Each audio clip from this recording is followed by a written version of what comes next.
Hi everyone, welcome back to Coffee with Kim. If this is your first episode, I'm Kim. I'm a registered nutritionist, Master NLP Practitioner, and I specialize in helping women who are struggling with their weight, body image, and disordered eating.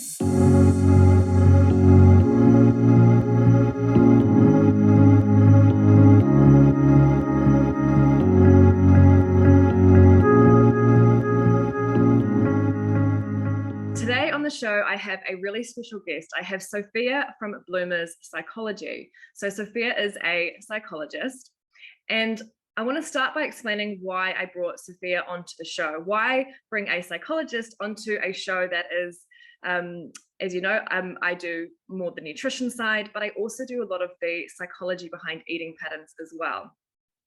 So there's actually a lot of crossovers between the work that I do and the sort of clients that I see and the clients that Sophia sees. So when I work with women who are struggling with body image or disordered eating, even just nutrition, I often come across women who are struggling with their mental health. So things like anxiety, things like depression. And this is essentially what Sophia specializes in. So there's a lot of overlaps that happen between psychologists and nutritionists, especially when we're working with things like body image and disordered eating. So thank you so much for coming on the show, Sophia. It's awesome to have you here. Thank you, Kim. It's so great to be here. Thank you so much. My absolute pleasure. And there's one other reason as well that I think Sophia is a really special guest today, because she's not just a regular psychologist.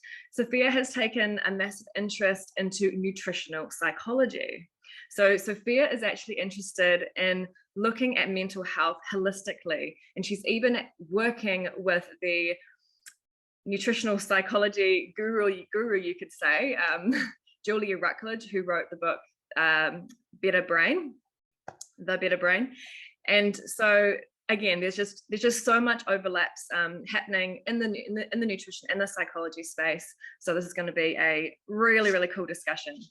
So let's kick this off by, I'm going to ask Sophia to explain what she does, what do you specialize in, and then what actually got you into your niche in the first place. Amazing, Kim. Thank you for the introduction. So yes, I'm Sophia. I'm a psychologist. Where to begin? So at the moment, as you mentioned, Kim, I've got my own company called Bloomers Psychology, and I see people between the ages of 12 to 25. And so I guess a lot of the presentations that I work with are anxiety, depression, as you mentioned as well, OCD, self-harming behaviors, emotion dysregulation. And so I see a number of clients in my private practice for those and other presentations as well. And at the moment also, as you mentioned, I'm very lucky to be working with Julia Rutledge, who is phenomenal in the space of nutritional psychology. So I'm working with her on a research trial at the moment called the Tyora trial, which is looking into whether micronutrient supplementation can support adolescent emotion regulation, which is very interesting. And I'm also very lucky to work with the amazing Precure. So that one name that people may be familiar with in there is Professor Grant Schofield. So this is his business, and what essentially this is the company kind of train health coaches, and they have some nutrition kind of qualifications as well. And they've recently developed a certificate in advanced mental health, and I've contributed to one of those modules. And so now I am kind of helping out with some live labs, so doing some teaching on acceptance and commitment therapy, ACT skills, which I'm loving. So I've got my finger in a few pies at the moment, which I'm absolutely loving. That's awesome. Yeah, you sound like a very, very busy lady. Very busy, but I love it. But it's definitely exciting that there's now a lot more collaboration that is happening between different specialized areas. You know, you've got nutritionists and psychologists actually just saying, you know what, we need to actually be working together because that's the best way that we can help people, right? Absolutely. And I think it's also acknowledging that these things kind of don't happen in isolation. You know, it's kind of acknowledging the connection between all of the different sort of facets of our lives and how they can influence each other. Because were you taught much about the role that nutrition played in mental health when you were doing your main degree? Not at all. It didn't come into it at all, which is really interesting you say that, because I'm like, yeah, how did I kind of get into that side? I kind of became interested when I was driving to Wirri every day. Those of you that are familiar with Auckland may know kind of the distance from the North Shore to the very far kind of South Auckland when I was working in the prison there. And so I had about 2 to 3 hours a day in the car and began listening to lots of podcasts on nutrition and psychology and kind of connecting some of the dots for myself, but then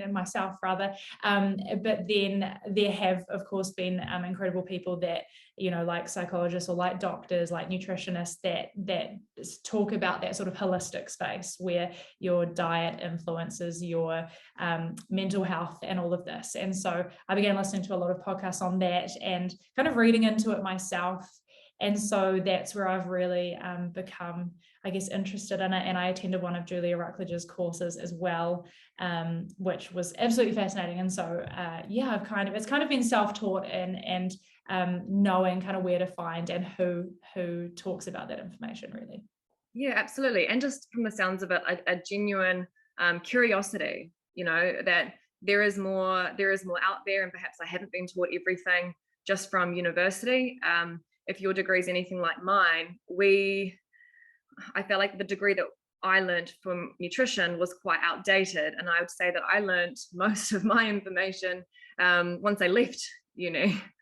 And so I think it kind of, clearly it can be the same across other specialized fields. So let's talk about mental health, particularly I'd love to talk about mental health for women in their 20s, because that's the kind of women that I work with a lot, who come to me with, you know, body image and disordered eating. And, you know, as we're talking, it becomes very clear that what they're dealing with is either it's either directly related to anxiety or depression, or sometimes just through talking, it may not necessarily be linked, but it'll come within a pre-screen form that, you know, they're either on anxiety medication. It could be for something else. It could be for home life or study.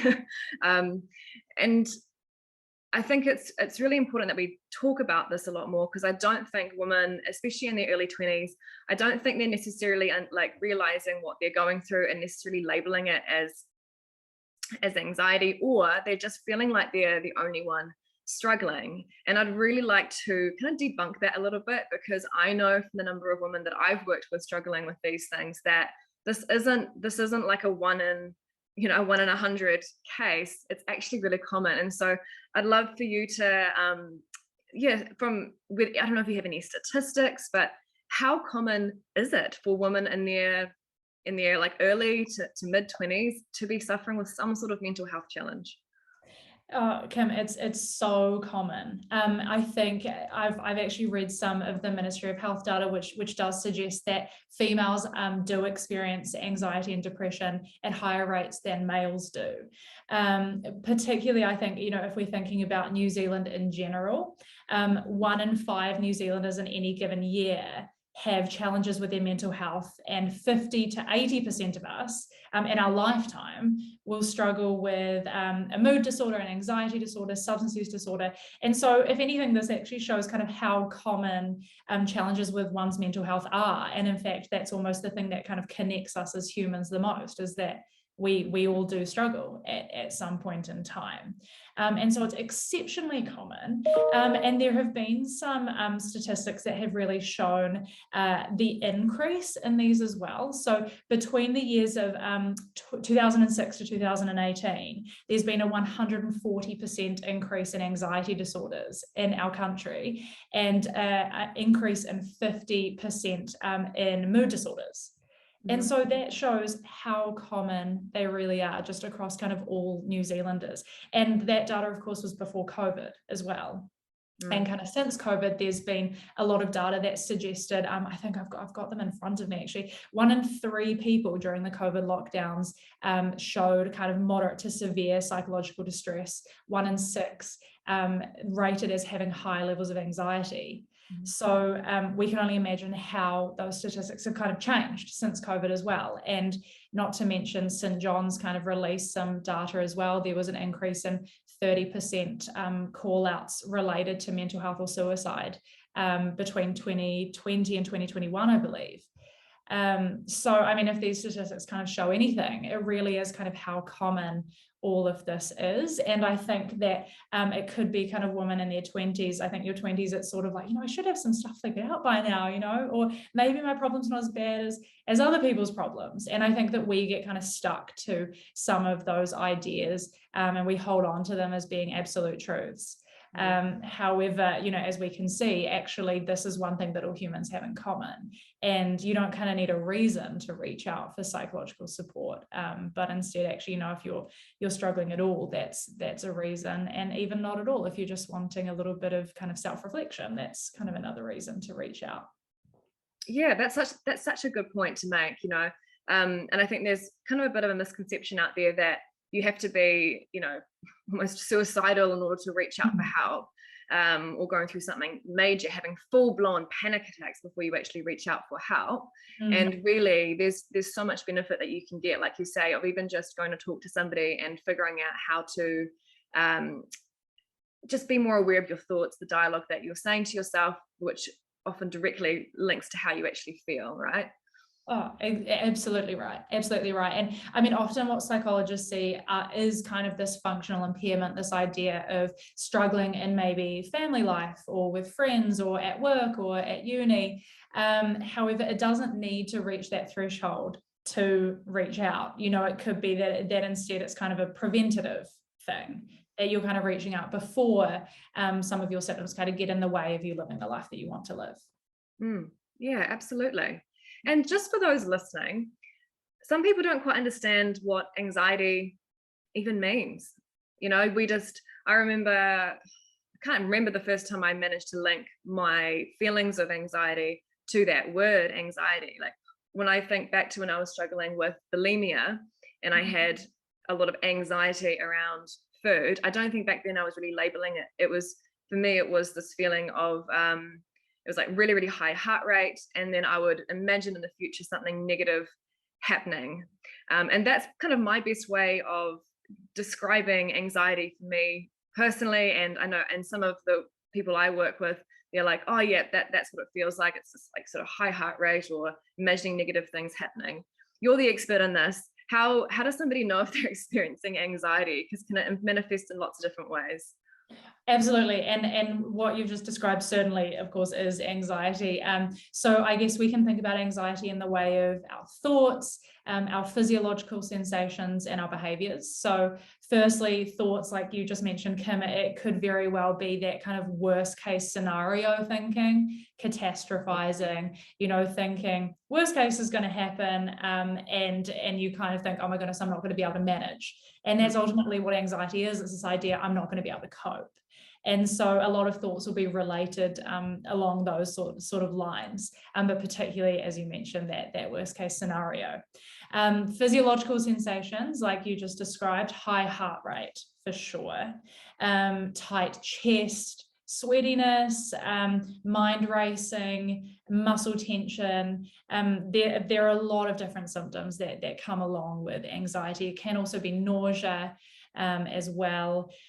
So there's a lot there in terms of physiological symptoms. And in kids, that can often manifest as, the sore tummies and really kind of the somatic sort of stuff where they notice, sore tummy, headaches, and those kinds of things. And then behaviors. And the biggest behavior in anxiety is avoidance. And so, if you're having all of these thoughts around, I'm not going to be able to cope, and you're noticing your heart rate increase and you're noticing all of these body symptoms, we don't really want those, right? They're really uncomfortable. And naturally, kind of humans, as our minds try and problem solve this. And the way that our mind tries to problem solve this as well, if I don't go to that thing, or if I don't do that, then I'm not going to feel those symptoms. And so we don't do it. We don't make the speech. We don't go to our friend's house. We don't go to school. We don't go to uni or work, because that kind of gets rid of those gets rid of those symptoms. But of course, what we actually sort of find is that in the long term, that serves to make anxiety a lot worse. It means that you're getting stuck and possibly kind of not living the life that you want to live as well. But our minds are trying to do a really great job of trying to problem solve there.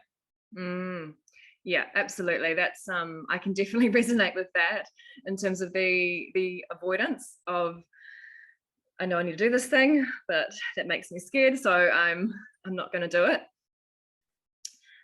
As you're speaking, it did make me think about one of the problems that, say, my clients would deal with when it comes to anxiety.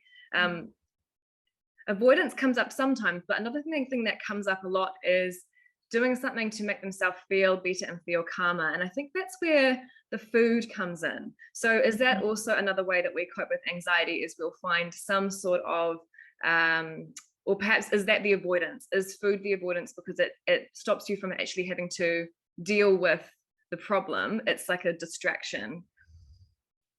Absolutely. So there's this concept called the agenda of control, and it's this idea that, I can only be happy if I can sort of control my emotions, if I can get rid of my anxiety, if I can get rid of my sadness. And one way that people try to do that, and as you're describing, Kim, is with food.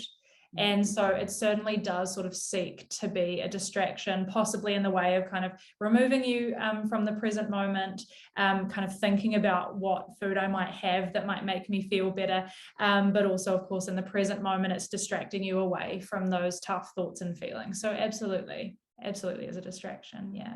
Yeah, awesome.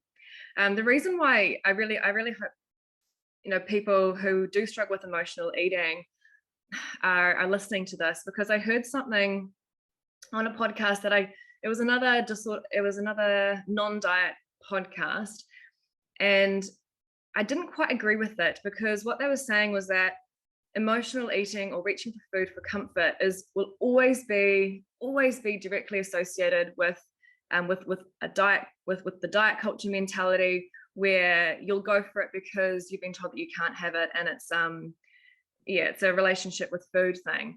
But I actually have had some people very sure that, to be honest, I think they'll say, I think my relationship with food is better now. Maybe we've worked on it, but then they'll still find that they'll fall into, say, overeating in response to anxiety or an emotional outburst. So would you say that it really can be like that strong, as in, if you start feeling really anxious and emotional, do you think that food can be one of the ways that we try and apply that self-care, and it doesn't necessarily have to be attached to a relationship with food thing? Or do you think there would always be an underlying diet culture aspect to it? I think, from a psychological perspective, I think, that's of course definitely sort of an element that one would think about, but also this fact of food is sort of almost like a substance, it is a substance, but in the way of like alcohol or drugs, that, we can kind of ingest and feel a little bit better kind of in the short term. But of course, that doesn't always lead to our long-term goals in the way of maybe nourishing our bodies in the way that we want to, that kind of facilitates that sort of like strength and healthy living that maybe one wants. So yeah, I think there's a number of factors there, certainly, and it's kind of multi-layered, isn't it? It is multi-layered, because where the diet culture mentality comes in, it can definitely come in afterwards. So say if you were to overeat, right, and then you then say to yourself, oh, I've stuffed up, that was bad, that 100% can relate to diet culture. But I think, just talking about it, it almost does sound like emotional eating is it can be a common response to anxiety or depression, because it's just something that it's some way for us to escape, like you say. It's avoiding any way to avoid the problem. Absolutely, exactly. And there's a number of ways that humans do that, food of course being one, and we just mentioned some of the other substances, but the opting out around anxiety is another one, having distractions in the way of even like Netflix. Sometimes, exercise can serve as a distraction, when it gets into that sort of over exercise sort of thing as well. And so it's recognizing, am I doing this to feel better kind of right now? Or am I doing this because, in the long term, I really want this sort of healthy, strong body, and this is kind of taking me there? But there's often a fine line between those two things, right? Yes, absolutely. Yep. So what you're saying is you need to check, is the distraction that you're using, is this actually helping you, or is this potentially just going to make the anxiety worse because it's still just an act of avoidance? Is that what you're saying? Exactly. Because just to give you kind of a brief rundown, possibly there's this concept called the choice point.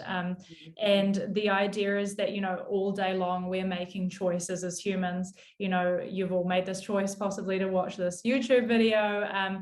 You and I have made the choice to kind of wake up when we did this morning and have for breakfast what we did this morning. And these choices that we make are either taking us away from the life we want to live or towards the life we want to live, just to kind of put it very simply. And often when we make what's called an away move, we get kind of payoffs from this. We get something from it. We feel better in the short term, by opting out with anxiety, like we've just talked about, or eating a cake or ice cream or something to kind of make us feel better in the short term. But then to make a towards move is making one that's kind of aligned with your values, is more sort of a long-term kind of move. And so it is kind of asking myself, is this an away move or is this a towards move? And if it's not a towards move, what does that look like?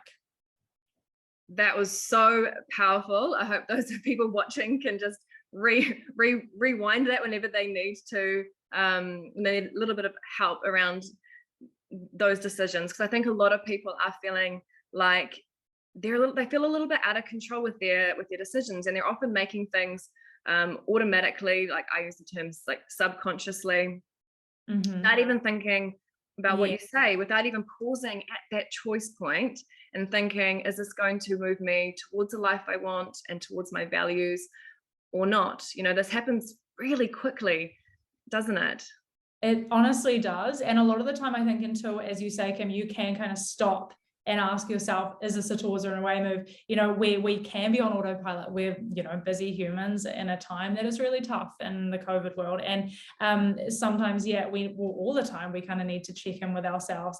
But also we can check in with ourselves in hindsight and kind of be like, am I living the life that I want to be living right now? How connected do I feel I am with what's important to me? And so it's kind of like a taking stock and hindsight thing, and then sort of being intentional going forward about what towards moves sort of look like as well. I love that term, towards moves. Yeah. I first learned that term doing NLP, actually. That's like a crossover term. I think we learn a lot about setting towards goals and making sure that you know what you want rather than just what you don't want.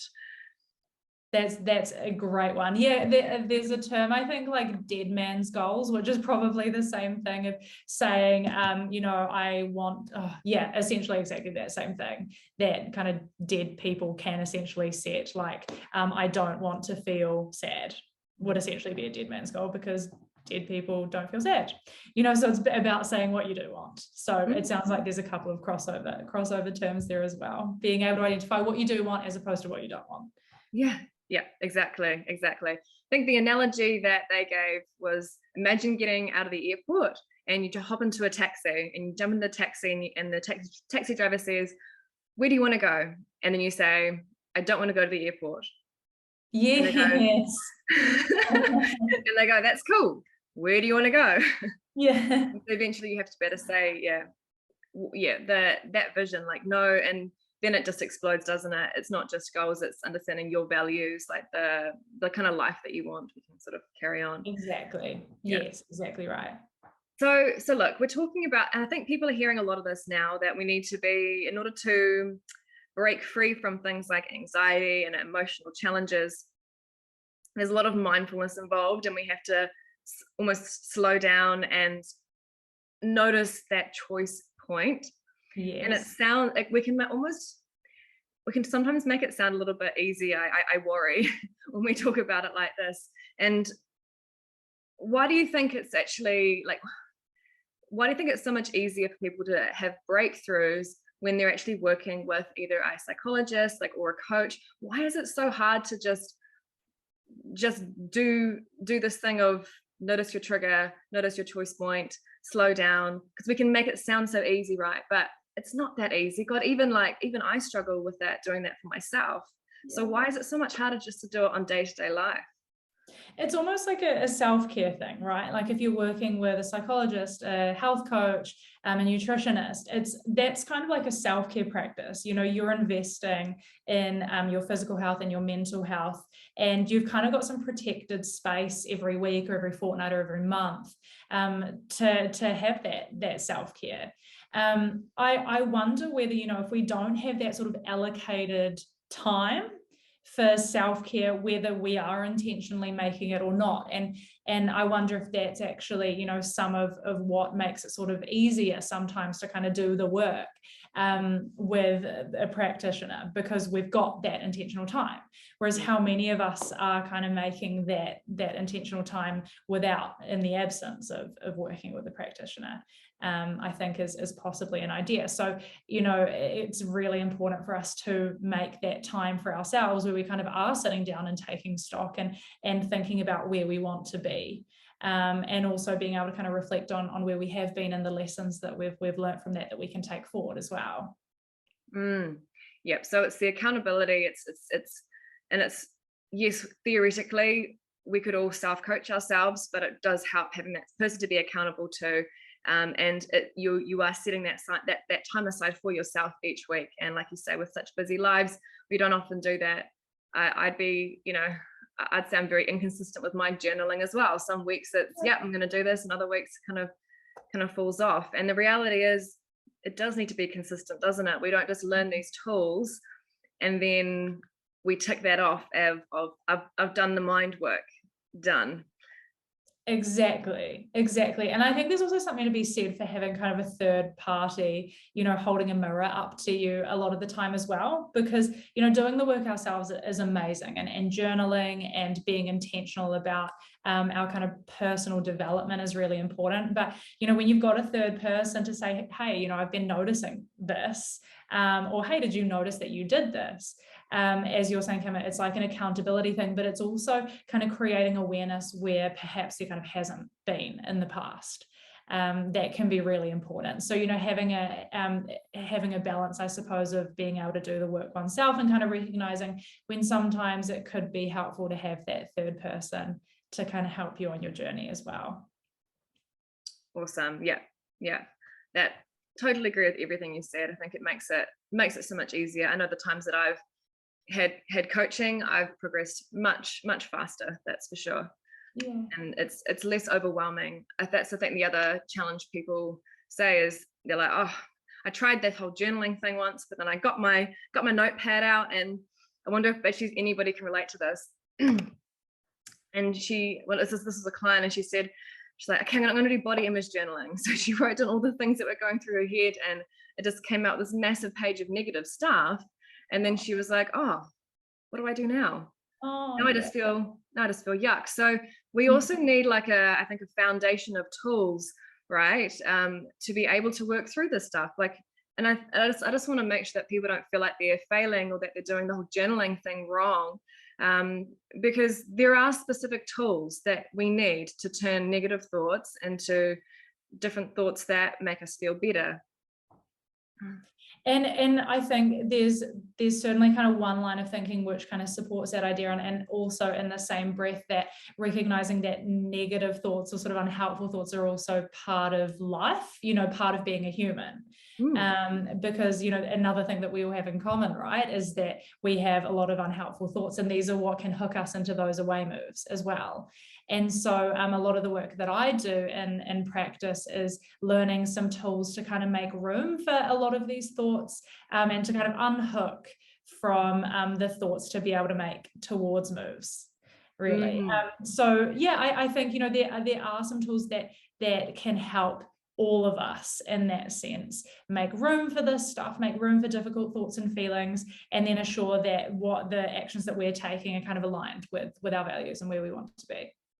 I love that. Yeah. So what you're saying is, I think this is so key. Don't be afraid of the negative thought patterns that come in. And if you write them down, you don't have to see those as as fact or anything like that, and you can reflect on them with curiosity and not judgment. And the productive way of moving forward is, how do we turn that into, like you say, actions that move towards the values? Absolutely right. Oh yeah, you've absolutely nailed that. That's exactly right. And it's also, when you're writing down this stuff and all of these thoughts kind of seem really unhelpful, it's just knowing, this is just my mind's job. My mind kind of it's a problem solver. It's doing this 24/7. Right. And I think we can all relate to the idea that our thoughts are not truths, right? It's just our mind just chatting away to us a lot of the time. And so having all of those thoughts does not mean that that's an accurate reflection of who one is. It's more just, this is what my mind is telling me. Right. And so being able to just, as we say, kind of acknowledge that this is what minds do. All of our minds do this, your mind, my mind, all do this same thing. So how do we make room for this stuff and make those towards moves? Absolutely love it. Yeah. I just love everything that you've said. Thank you. Okay. I haven't even asked any of the questions on my sheet yet, so let's look at what I was going to ask you. So much to talk about. Go for it. I just love where the conversation has naturally gone. I think it's so helpful for all of us, especially I love that what we just talked about with the negative self-talk, because I think a misconception that a lot of women have when I do body image work with them is that success and like healing from body image means that you're no longer going to have negative body image thoughts. Or healing from disordered eating, it means that you're never ever going to look at food ever again and worry about what it's going to do with your weight or have like a thought come up. And I often have to say to them, the goal isn't to never have these thoughts again. It's to know what to do when the thoughts come in and to be able to move forward and take an action that doesn't negatively impact you in some way or move your way. And I think removing that expectation of never having of trying to get rid of negative thoughts, I'd like to think that helps with some compassion. What do you think? Yeah, absolutely. And I was actually just thinking as you were talking, it links back to the dead man goal idea. I don't want to have negative thoughts about my body. But instead, what do you want to have? Is it that I can have these thoughts and even in the presence of these thoughts, make those towards moves, which is what, we're sort of aiming for, right? We're not trying to get rid of them. We're trying to, if they show up, which they're going to, because you're human, you can still make those towards moves in the presence of them. And part of that, as you said, Kim, is about kind of self-compassion and recognizing that this is just part of being human. And also asking yourself, if my friend said this to me, how would I respond to that? Because I think oftentimes we're a lot quicker to be more compassionate to other people around us than to ourselves. So, I'm sure you wouldn't be like, oh, shut up, you're so useless. You'd be saying, oh, that sounds like a really kind of tough thought. And I think you're doing an amazing job. Right. And so self-compassion has a huge place here in what we're talking about, for sure. So I was listening to a podcast the other day, and it was a psychologist talking about self-compassion. And it was a guy, and he was actually saying that we need to be very, and I'm curious to get your thoughts on this. He actually said we need to be careful offering self-compassion as a tool for people in case they struggle with self-compassion. I'm curious to know whether you know what he means by that. He said there's specific sequences that coaches or counselors and psychologists need to be doing with self-compassion, and we need to be quite careful. So would you mind explaining that if you understand it at all? It's an interesting idea. I mean, I don't know if this is possibly what he's referring to, but maybe it's around there's an idea of kind of building blocks of self-compassion. And I don't know whether there's a certain place to start, but possibly it is about where we start with self-compassion firstly is about acknowledging what we're experiencing, and possibly without acknowledgement, if we're not acknowledging it, it might be rather hard to be self-compassionate. So I'm not sure if that's entirely what he means, but yeah, I do think though that self-compassion has a huge place in mental health, and in the work that both you and I do, Kim. So I personally would be quite quick to help clients with teaching self-compassion, but I would say that what would be important is recognizing kind of where they are at in the way of their self-compassion. You know, if they recognize, you know, maybe I do need to be kinder to myself, that's a really good place to start. Whereas maybe if we're sort of a step back and they don't realize that there's an issue at all, we might want to do some more work before building in self-compassion. That's a really, I want to listen to that podcast now. I want to see if I can kind of get at what he's talking about there. Yeah, so I guess it would be if a client, if you suggested self-compassion, say people are listening and we're saying, okay, one tool that we can have in our toolkit is to be like, okay, I choose to apply some self-compassion. I choose to be compassionate with myself today. If that wasn't to work, I wonder what would be the reasons for that. So a difficulty in showing yourself self-compassion. So if anybody's listening and they struggle with even applying self-compassion, is there any little baby steps they could do to perhaps get to that point? Definitely. And okay, that sort of maybe makes more sense to me now, is that if we're saying, oh, you know, go off and practice self-compassion, I mean, what even is self-compassion, right? Do people kind of know what that means and what self-compassion kind of looks like? That possibly is sort of setting people up for failure, because people, yeah, we sort of need to talk about what that actually means and what are some practical tools to have in your toolkit to apply self-compassion. So that makes a bit more sense, I think. So self-compassion, of course, is kind of the art of showing kindness to yourself, and particularly responding to your own pain with kindness. And so, as I mentioned before, one sort of step is being able to acknowledge. So firstly, acknowledging the thought or the feeling. You know, it could be, you know, I notice that I'm feeling sad. I notice that I'm feeling anxious. And another step, kind of once we've acknowledged that and we've kind of sat with that, we can validate ourselves. And validation is about kind of acknowledging to someone that what they feel at this point in time, it makes sense, you know. And it's sort of like saying to someone, you know, I would feel that way if I was in your position as well. So being able to respond to yourself with validation, saying, you know, yeah, I've actually got a lot on my plate at the moment. It makes a lot of sense that I'm feeling really anxious. So acknowledgement and validation would be two really big skills that I would sort of talk about when thinking about self-compassion, that's for sure. And then we can talk about responding to ourselves with kindness as well. And that can be self-care. Connectedness is also a big part of self-care and self-compassion as well. Reaching out to people that you care about and you love and you know will kind of provide you that care when you're going through a tough time. So acknowledgement, validation, self-care, and connectedness would be some key ones there. Beautiful. You answered that so well. And I think that will be helpful for people listening who maybe shy away a little bit from this word self-compassion, because some women I've worked with, I think they might see it as a sign of weakness, or they're good at showing others compassion, but they really struggle with giving themselves compassion. And so I think you've really broken it down beautifully there. So I'm sure those ladies can listen to that and perhaps start practicing what you've just said. So thank you. You're welcome. Amazing. I hope that can help some people practice some self-compassion. We can't forget this chat.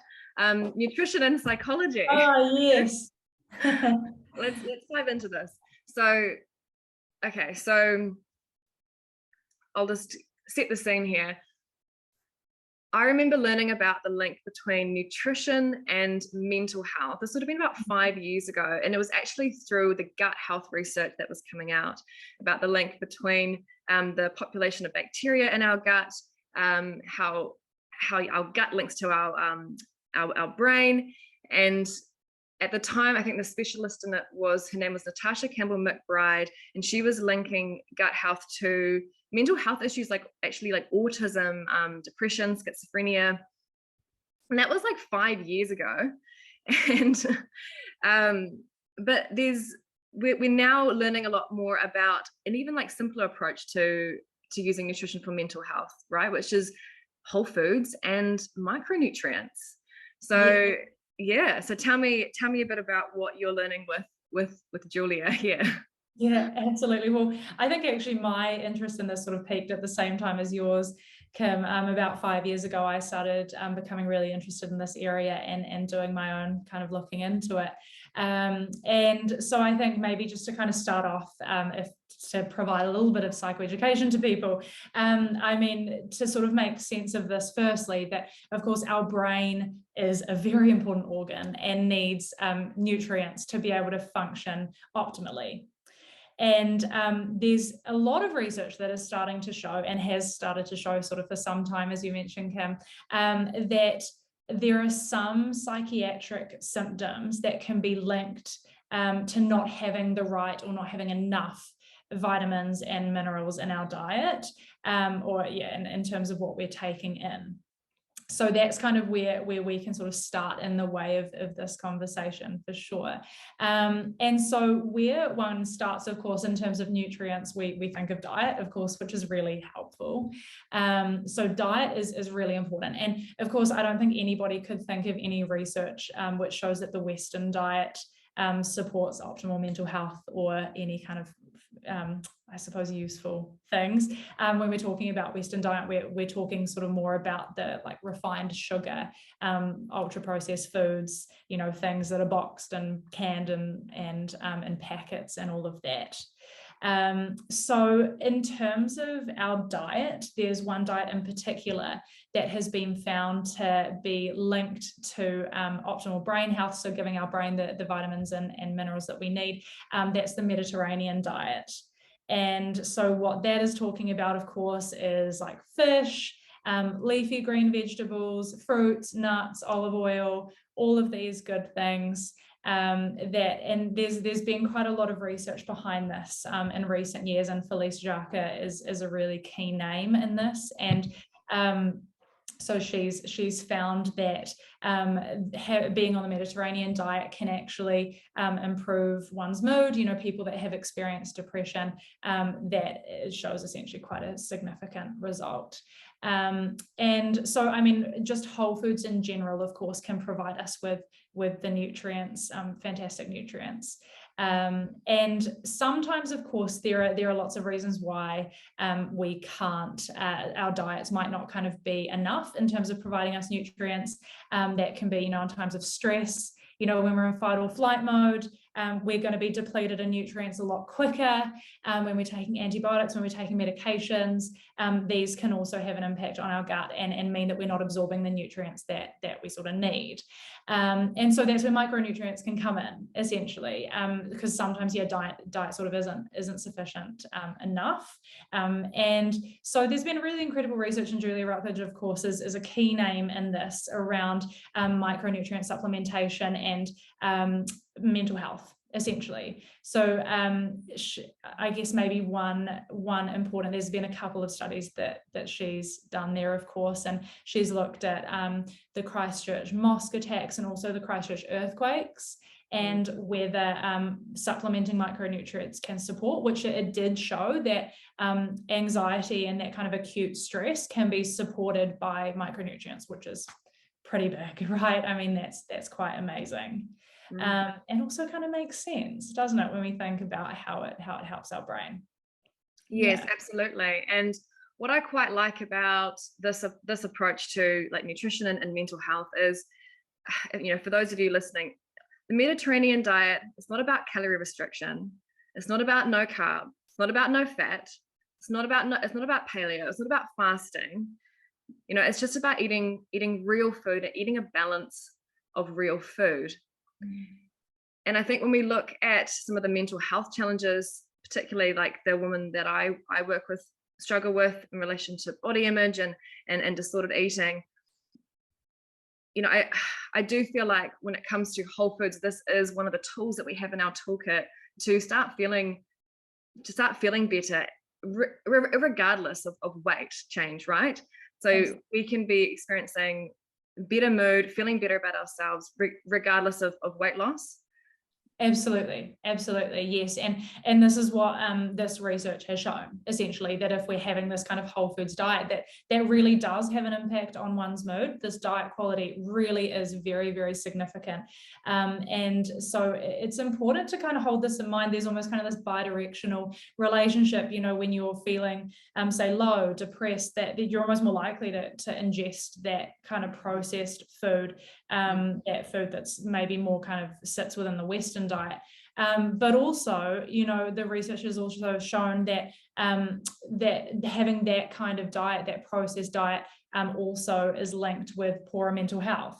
So it goes both ways, you know, if we're having this kind of whole foods diet, and, you know, of course we're integrating kind of exercise and proper sleep and all of that really supports essentially, I guess, your well-being and a better mental health as well.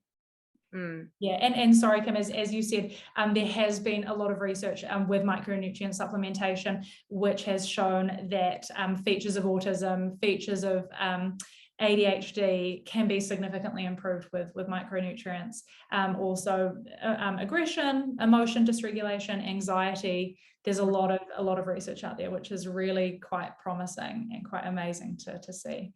It is. And look, as a nutritionist, from like a practitioner perspective, this gives me a lot of relief, to be honest, because when I was learning about mental health from like the gut health perspective, there were all these, you know, specialist gut diets, and it was, you know, you had to be strictly gluten-free and, you know, and dairy-free, and, you know, not one preservative. And that made me feel a little bit nervous and uncomfortable when I was working with people who, you know, were struggling with their mental health, because I was always worried that in trying to support their gut and mental health through nutrition, am I just going to create another problem in terms of, you know, their relationship with food? Whereas this approach to supporting nutrition and mental health, it seems it's not based on any restriction, is it? I think even in Julia's book, she said this is about, it's not about what we're taking out, it's what we're putting back in. Exactly right. Yeah, that's exactly it. Yeah, which I think is great. I think it makes things a lot easier and a lot more sustainable long term. Definitely right. And it also kind of makes you think, you know, if people are kind of deficient in these micronutrients, it's not sort of the foundation, of course, to support mental health. And so if we can get that kind of foundation of nutrition, sleep quality, exercise, and all of that right, you know, it almost makes where you and I kind of come in a little bit sort of more, or where I come in particular, probably a bit more sort of helpful, because it means that you can kind of engage in therapy in the way that's really meaningful as well, which is important. Yeah, okay, so you're saying that it's harder to do, say, the mind work if you're in an undernourished state. Is that what you're saying? Definitely. And that's sort of the work that we'd want to kind of get right, or talk about anyway first, is making sure that there's that adequate nutrition and sleep and exercise, that we've kind of got that foundation strong to begin with. Because as you can imagine, if one of those things are out, it means that kind of anything that we're learning on top of that, it's not sort of you're almost not, I guess, growing in the right soil. Maybe it could be a metaphor, you know, it's possibly not the right soil for the therapy work that we could be doing if those things were well supported.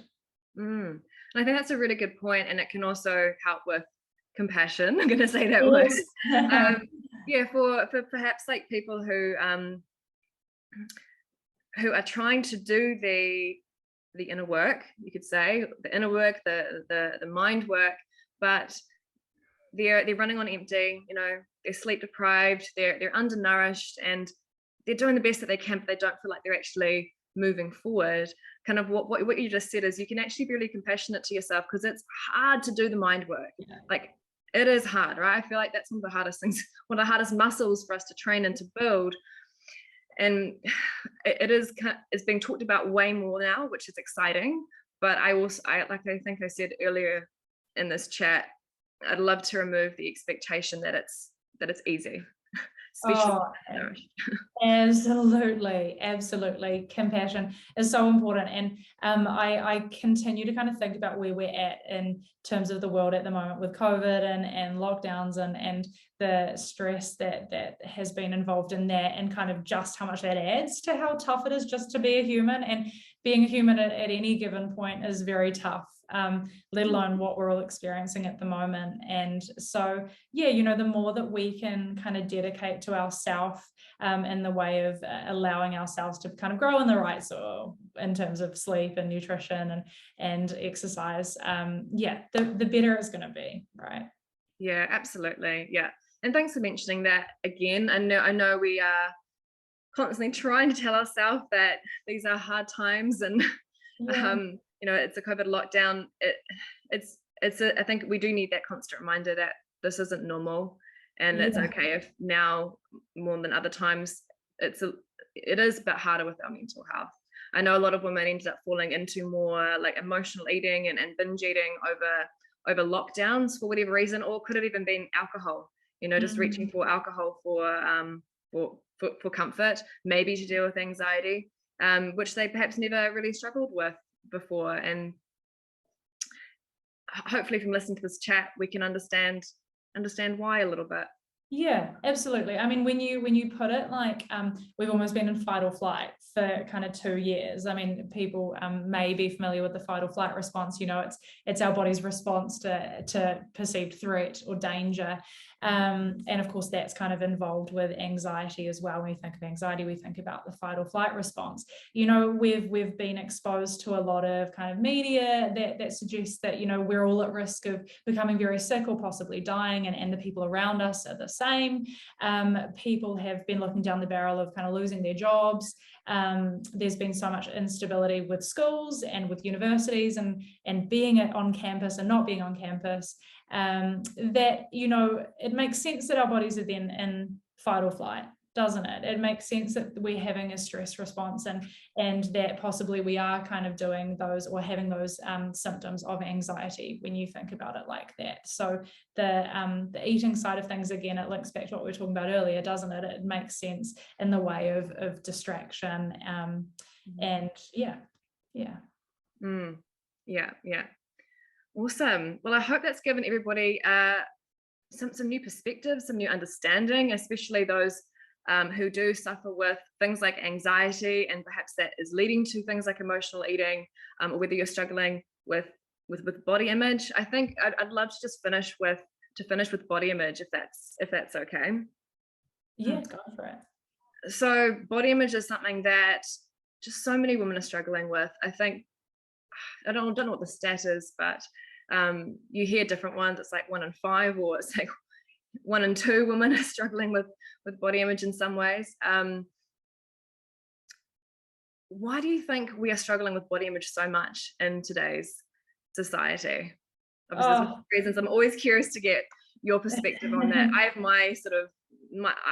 I have my idea of where I think most of it's coming from, but you'll deal with different things. So yeah, and hey, I think I would fully defer to you on this question, but I suppose from my perspective, in terms of what I see, and possibly this is kind of more anecdotal than research based, but what I see, I think that, I guess, kind of societal expectation, which can come through in sort of TV, reality TV, scrolling Instagram, watching TikToks, all of that. I think that there's sort of almost this sort of unspoken expectation of what bodies sort of should look like. And whether or not it's kind of explicit, we're getting a lot of messages all day, every day, like the media, advertising, seeing our friends and family, and how people respond or relate to their own bodies, and how people relate to food. And all of this stuff is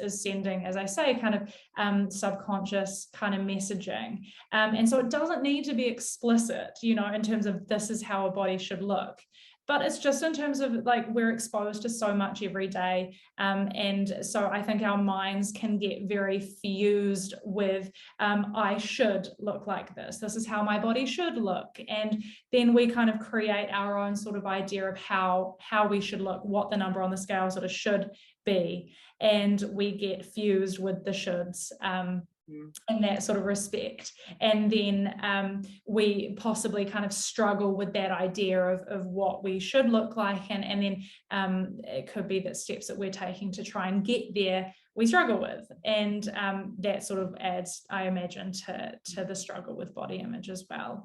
So I suppose that's a rather vague response to your question, but I would say, yeah, everything that we're exposed to, I think, kind of leads to a struggle with, or a challenge with body image. Yeah. No, and I'd say I agree. I'd say those would be some of the biggest causes is society's expectations, like you say, and then it's extra hard because it's the constant trigger. It's every day. It's very difficult to not see something on social media, or be at a party and somebody comments about weight, or somebody, you overhear somebody talking about their weight.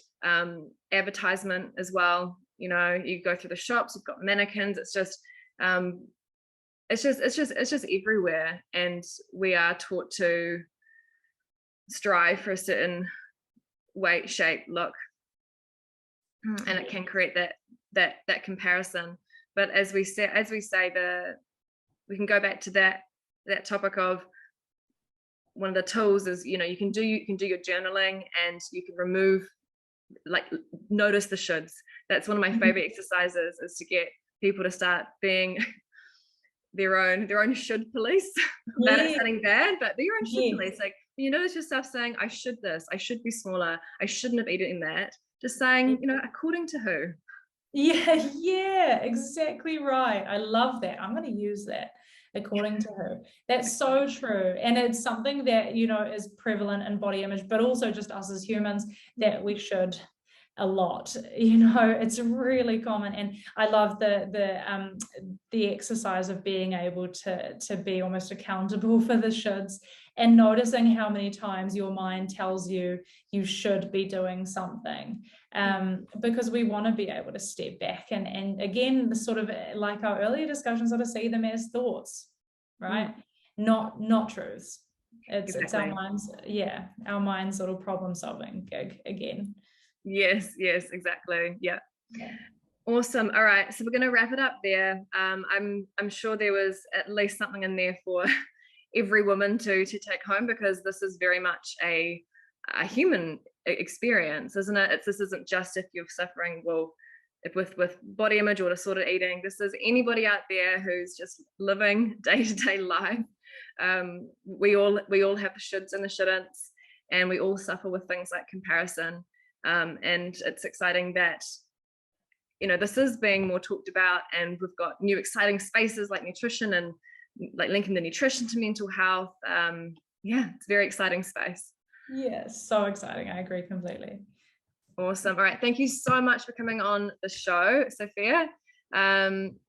How can people get in touch with you? So you're on Instagram, and that's Bloomers Psychology, is that right? That's it. Yep. Instagram is @Bloomers Psychology, and then my website is www.bloomerspsychology.co.nz, or you can send me an email directly, Sophia, Sophia, @bloomerspsychology.co.nz. There you go, everyone. Thanks for watching, and we'll see you next week.